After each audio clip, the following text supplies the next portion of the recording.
Hey guys, আজকে আমরা নতুন একটা ব্লগ নিয়ে আসছি। আজকে হচ্ছে আমরা আমাদের ছাদের ট্যুর দিব।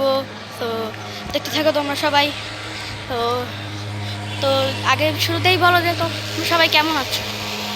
আচ্ছা, ভালো আছো সবাই? কমেন্টটা অবশ্যই টেক্সট করে যাবা যে তোমরা কে কেমন আছো, কে কোথা থেকে দেখতেছো। তারপর হচ্ছে কি তোমাদেরকে এখন ছাদটা ঘুরে দেখাই। আমাদের উপরে হচ্ছে কি সুইমিং পুল, যেটা কি হচ্ছে গিয়ে এখন দেখাবো না, কারণ ওটা পানি নেই, পরে দেখাবো। তো এখানে হচ্ছে কি আমাদের ওঠানোর সিঁড়ি আছে, এই যে দেখতে পাচ্ছ, এটা হচ্ছে নিচের একটা কি জানি না। এখানে দেখতে পাচ্ছ যে আমাদের বড় একটা আম গাছ আছে, এখানে কতগুলো গাছ আছে, এগুলো কিছু এখানেও আছে, দেখতেই পাচ্ছ সবাই। তারপর দাঁড়াও, তোমাদের হচ্ছে কি আমাদের বেসিন, কারণ এখানে আমাদের বারবিকিউ কর্নার হওয়ার কথা ছিল। যদি এখানে কেউ বারবিকিউ করে তখনই করতে। আর ওই দিকে দেখো সবাই মশার ছিল, মশার ওষুধে ভর্তি দিচ্ছে। এখন এখানে দেখো সব যে এখানে পাথর আর অনেক সুন্দর ডিজাইন আছে।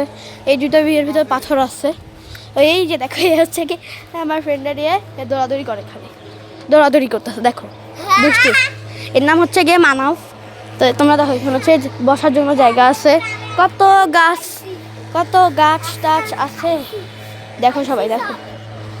দেখো ছাদটা হচ্ছে কি প্রচুরই, ওই পাশে একটা ছাদ আছে, ওই ছাদটা পড়াটা অনেক। এই মানুষ কি করো তুমি?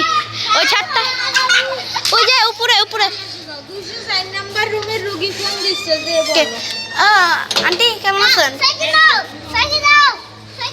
তো এই যে আমাদের দুইটা ছোট্ট ছোট্ট পিচ্ছি ছিল, সেই জন্য এখন আমি একটু উপরে যাচ্ছি, আপনাদের উপরটা দেখা দিব। বাহ বাবা, 204 নাম্বার রুমের রোগী ফোন দিছিল, 204 নাম্বার রুমের। দেখো তোমরা সবাই, দেখো সবাই সুইমিং পুলের অবস্থা কি, পানি টানি কিচ্ছু নাই। ওই যে পিচ্ছিতে মাছ আসছে। তো তো গাইস, আপনারা আমাদের এই ছাদটা দেখলো, ওই ছাদটা আপনার পরে দেখা এখানে এমনি একটু উপর দিয়ে দেখাই দিই। এখানে অনেক পাখি থাকে অবশ্যই সবাই, তো অনেক বেশি থাকে। তো হচ্ছে কি এখানে সে কী বলে তোর কী থাকে জানি না। এখানে আমি এখন ইয়ে করতেছি। তো গাইস, ব্লগ আজকে মতন শর্ট ব্লগটা শেষ। তো আমার সাথে দেখা সবাইকে বাই বাই, ভালো থেকো সবাই, বাই বাই।